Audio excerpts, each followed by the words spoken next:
요즘 임대차 보증금 못 받는 네. 이런 사례가 워낙 많아서 네. 질문들이 참 많은데요.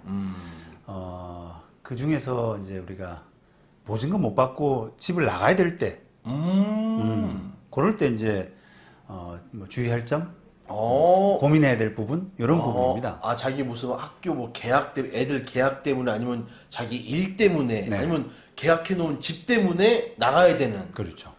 그런 경우 많죠. 예, 예. 그래서 가급적이면 보증금 안 받고 보증금 못 받고 그냥 집을 떠나지 말고 집을 좀 지켜라. 그래야지 이제 우리가 대화도 좀 잘 되고 그렇죠. 임대인도 좀 부담을 느끼고 그러게 되지 않습니까? 네, 그렇죠. 그렇게 권해드리는데 아까 말씀드린 그런 이유로 이제 부득이하게 집을 나가야 되는 이사를 가야 되는 그런 상황에서 이제 적절한 조치 이런 부분인데 네. 자 우리가 보통은 이제 그럴 때 일반적으로 생각하는 방법이 임차권 등기지 않습니까? 그렇죠. 임차권 등기 명령 신청해서 네. 임차권 등기하는 거. 네. 네. 그게 뭐 가장 정석이라고 할 수 있는데요. 네. 이제 문제는 자 임차권 등기만 가능하냐 아니면 혹시 그거를 근저당 설정으로 좀 대체할 수 있느냐 하는 그런 고민이거든요. 그래도 되지 않을까요? 네. 그러는 이제 그 고민들 내지 뭐 논쟁들 이런 부분이 좀 있습니다. 실무상으로. 그래서 어떤 분들은 괜찮다, 어떤 분들은 아니다, 뭐 이렇게 감론을박 하고 있는데. 근데 근저당도 괜찮은 게 근저당 물건이라서 힘이 세잖아요. 네. 경매도 바로 집어넣을 수 있고. 네, 네. 네. 좋을 것 같은데요. 예, 예. 임차권 등기도 사실 뭐 성격이 물건이냐 뭐 하는 그런 논쟁은 있습니다만 등기기 때문에 물건에 준한다고는 봐야 되거든요. 그렇죠, 그렇죠. 예, 그래서 큰 문제는 그 물건이라고 하는 그 성격상의 차이는 큰 문제는 없고요. 근데 기본적으로는 이제 저는 임차권 등기가 더 좋다. 임차인을 위해서. 똑같은 라고- 2억을 못 받고 나가더라도 네. 근저당보다는 임차권 등기가 낫다. 네. 네. 왜냐? 왜냐? 그런 부분인데. 자, 이제 가장 그 이제 기본적인 이유는 우리가 임차권 등기를 했을 때 누릴 수 있는 효과가 근저당권을 설정했을 때보다는 훨씬 더 임차인이 그 유리하다라는 그런 것 때문입니다. 왜냐하면은 우리 임차권 등기를 왜 하겠어요? 보증금 받으려고. 아니 이제 그게 이사를 가야 되면 이사 가야 되면은 점유도 상실하고 그다음에 또 경우에 따라서는 주민등록도 이전하고 네. 이렇게 돼야 되지 않습니까? 그렇죠. 그러면은 대항력이 상실되죠. 그다음에 우선 변제권도 이제 없어지거든요. 그렇죠. 그렇지 않습니까? 네. 그러면 그런 부분을 막기 위해서 그런 부분을 지켜내기 위해서 임차권 등기를 하게 되지 않습니까? 네. 자, 그러면 임차권 등기를 하게 되면은 그 기존에 이제 우리가 그 집에 들어갔을 때 그 집에 이사 갔을 때 했던 전입신고, 확정일자 이런 걸가 그대로 유지가 된다는 거예요. 그렇죠. 그러니까 이제 지금부터 2년 전에 만약 이사를 갔다 그러면은 그때 얻었던 뭐 대항력, 우선 변제권 이런 부분들이 그대로 남아 있다는 겁니다. 물론 이제 그런 걸 아예 안 했다면 이제 임차권 등기를 한 시점에 비로소 이제 대항력 우선 변제권이 생기거든요. 근데 이제 그런 경우보다는 대부분 다 이사 갔을 때 이미 했지 않습니까? 그리고 이제 그런 부분들을 만약에 임차권 등기를 안 하고 대신에 근저당 설정을 한다. 라고 하게 되면은 없어지는 거예요. 기존의 권리가. 대항력들이 다 사라지고. 우선 변제권도 사라지고. 다만 근저당권 설정을 할 때 그 무렵에 우선 변제권. 이 새로 생긴다는 겁니다.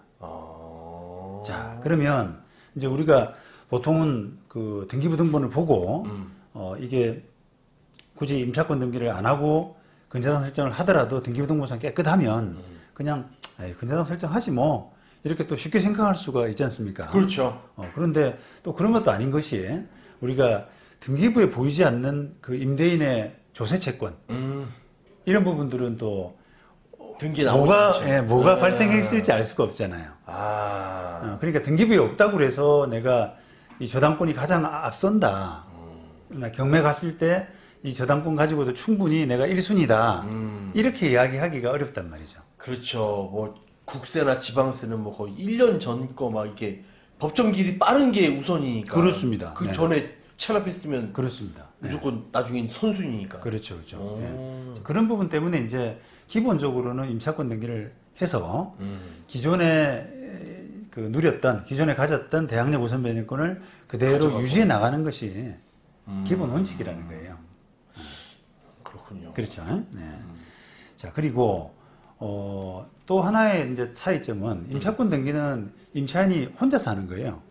그렇죠. 임대인 허락받거나 뭐 동의받거나 그럴 필요 없이 임차인 혼자서 하기 때문에 그냥 좀 가볍게 해볼 수가 있는 건데 근저당 설정은 주인을 설득해가지고 그렇죠. 쌍방이 해야 돼요. 예, 동의받아서 서류 받아서 이렇게 하는 절차잖아요. 그러다 보니까 조금은 이제 임차인 입장에서 번거로울 수 있다. 번거롭고 돈도 못 돌려주니까 자기가 해야 될 거 아니에요, 그죠? 자기 돈으로. 이제 뭐 만약에 이제 예를 들어서 상황 자체는 조금씩 케이스 바이 케이스로 다를 수가 있는데 어떤 임대인이 뭐 돈은 내가 낼게 보증금도 못 주고 했으니까 요 비용도 설정 비용은 내가 낼게 그렇게 할 수도 있지 않습니까? 그렇죠. 그러니까 그런 경우는 또 비용 부분에서는 또 세이브가 되지만 어쨌든 그런 그 뭐 상의하고 또 동의받고 이런 과정이 조금 번거로울 수가 있다는 거예요. 그렇죠. 혼자 법원에 그냥 해버리면 조금 가볍게 빨리. 간단하게 이렇게 될 수 있는 부분을 조금 번거로울 수 있는 그런 부분이 있다라는 부분도 이제 임차권 등기가 더 낫지 않나 이렇게 보는 부분입니다. 그거 말고 또 없나요? 그 유리한 점은 이제 임차권 등기를 해야 된다라고 하는 부분은 이제 그 정도인 것 같고요. 네. 자, 근데 일부에서는 제가 이제 최근에 그 기사에서 하나 봤는데요. 네. 어떤 이제 그 변호사가 코멘트를 했던데 이게 돈은 보증금을 거의 다 대부분 다 돌려받고 소액이 조금만 남았을 때 그럴 때는 뭐 근저당 같은 걸로 해도 되지 않겠냐. 만약 5억짜리 전세인데 네. 한 5천만 원만 안 줬다. 그렇죠. 네, 4억 5천 원 받았는데 5천만 원 안 줬다. 네. 이럴 때는 근저당을 조금 해도 된다. 그렇습니다. 활용해라. 예, 봤어요, 기사를. 그런 기사인데 네. 이제 그 이유가 뭐냐니까 이게 임차권 등기가 돼 있으면 다른 세입자가 잘 안 들어온다는 거예요. 그 집에. 그럴 것 같아요. 네. 그래서 그런 부분 때문에 차라리 그냥 다른 후속 임차인이라고 하잖아요. 후속 임차인한테 이미지가 안 좋아져가지고 보증금 못 빼는 그런 상황보다는 그냥 저당권 설정해 놓으면은 이게 뭐 일반 채권 같기도 하고 그래 보이니까 그 오히려 보증금을 후속 임차인한테 돌려받기에는 그게 더 낫지 않느냐. 이런 이제 견해가 있더라고요. 네. 그래서 그런 부분은 이제 어떨까라고 저도 좀 생각을 해봤는데 그것도 제 입장에서는 조금 동의하기가 좀 어렵다라고 생각을 합니다. 이유는 뭔가요? 왜냐하면은 네. 아까 이제 그 말씀드린 원칙적인 부분인데요. 어쨌든 이게 만약에 5천만 원이라고 하더라도 그 5천만 원에 대한 순서가 뒤로 밀리잖아요. 밀릴 수 있으니까. 그렇습니다. 예. 그렇습니다. 그래서 그 기본적으로 이제 불리하다. 라는 부분이고요. 네. 그 다음에 이게 그 임차권 등기를 설정해 두게 되면은 세입자 구하기가 힘드냐라고 하는 부분도 제 입장에서는 조금 동의하기가 힘든 것이 그 금액이 아주 큰 물건. 뭐 예를 들면 아까 5억짜리가 임차권 등기가 돼 있으면 세입자 구하기 힘들죠, 당연히. 그렇죠. 그런데 이제 그 금액이 4억 5천을 받고 5천만 원만 남아있다라고 하는 그런 상태에서는 세입자 구하기가 과연 힘들까?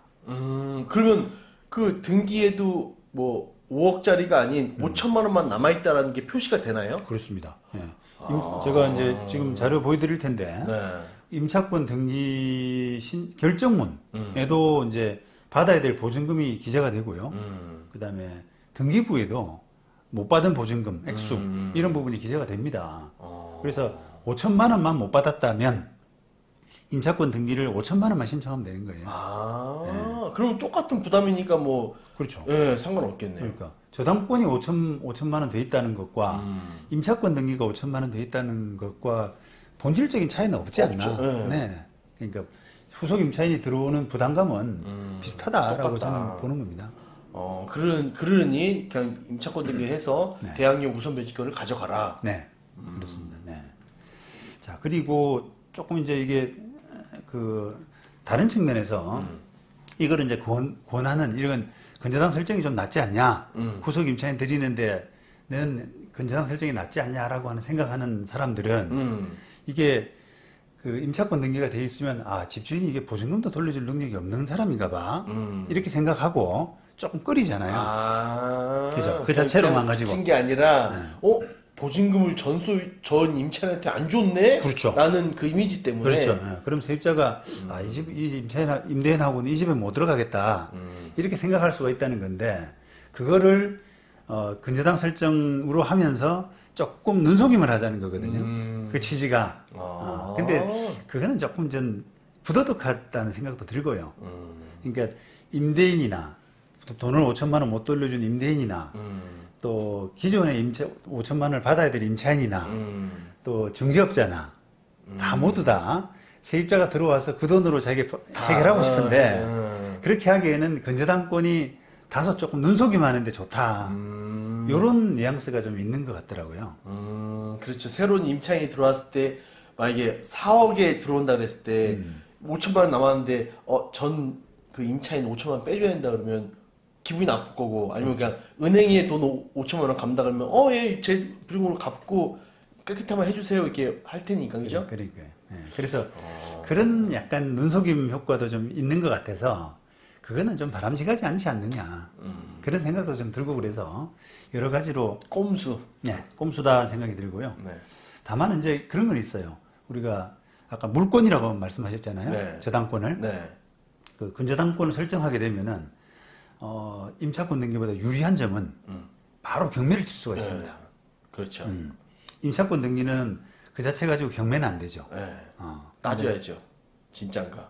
아니요. 임차권 등기는 그 자체가 경매 칠 수 있는 능력, 채무 명의로서의 그런 능력이 없습니다. 네. 그러니까 뭐 저당권이 있다거나 아니면 새로운 판결을 받는다거나 그렇게 해서 그걸 가지고 경매가 가능하죠. 네. 근데 이제 저당권 자체는 그 자체가 경매를 칠 수 있는 힘, 그렇죠. 바탕이 되기 때문에 네. 그 경매를 빨리 친다라고 하는 그런 부분, 그런 부분에 저는 저당권이 유리할 수가 있어요. 그래서 그런 부분들을 좀 종합적으로 감안해 가지고 네. 아, 요게 임차권 등기가 나을지 아니면 또 저당권 설정해도 근저당권 설정해도 문제가 없을지 이런 부분을 좀 종합적으로 결정하시면 되겠습니다. 그래도 변호사님이 봤을 때는 임차권 등기가 좀 낫다. 네, 저는 원칙대로 일단 하는 것을 권해드리고 싶습니다.